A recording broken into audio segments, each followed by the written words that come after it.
ছাত্র শিবিরের অগ্রযাত্রা যদি থামাইতে চান, ছাত্র শিবিরের ভুলগুলো ধরাই দিবেন খুব কনস্ট্রাকটিভ ভাবে এবং ভালো কাজগুলো আমাদের চেয়ে বেশি ভালোভাবে করবেন। আমরা ক্যাম্পাসে ডাকসুতে, ঢাকা বিশ্ববিদ্যালয় ডাকসুর পক্ষ থেকে এবং ছাত্র শিবিরের পক্ষ থেকে নানা উদ্যোগ যখনই নিই না কেন, গত 2 মাসে এটা ঘটেছে। ডাকসুর পক্ষ থেকে কাজ করতে গিয়ে আমরা দেখেছি এটা ভালো কাজ করলো, তারা দেখাতো যে এই কাজটা কেন বিরোধিতা করা যায়, কোন পয়েন্টটা বিরোধিতা করা যায়। তাদের কাজে হলো ছাত্র শিবিরের ভুল ধরা।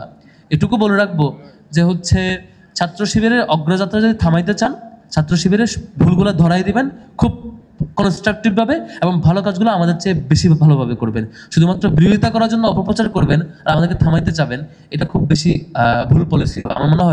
আমার মনে হয় বর্তমান প্রজন্ম নারী পুরুষ ধর্ম বর্ণ নির্বিশেষে নির্বিচারে যেভাবে ছাত্র শিবিরের কার্যক্রম এখন সিরিয়াসলি জানতে পারছেন, আপনাদের অপপ্রচার এবং মিথ্যা প্রচার দিয়ে আমাদের অগ্রযাত্রাকে থামানো যাবে না ইনশাআল্লাহ। আমরা আমাদের জায়গায় কাজ চালিয়ে যাব। আমাদের জন্য দোয়া চাই এবং ছাত্র শিবিরের অগ্রযাত্রা 2025 এসে থেমেছে ডাকসু, রাকসু এবং জাকসু বিজয়ের মধ্য দিয়ে।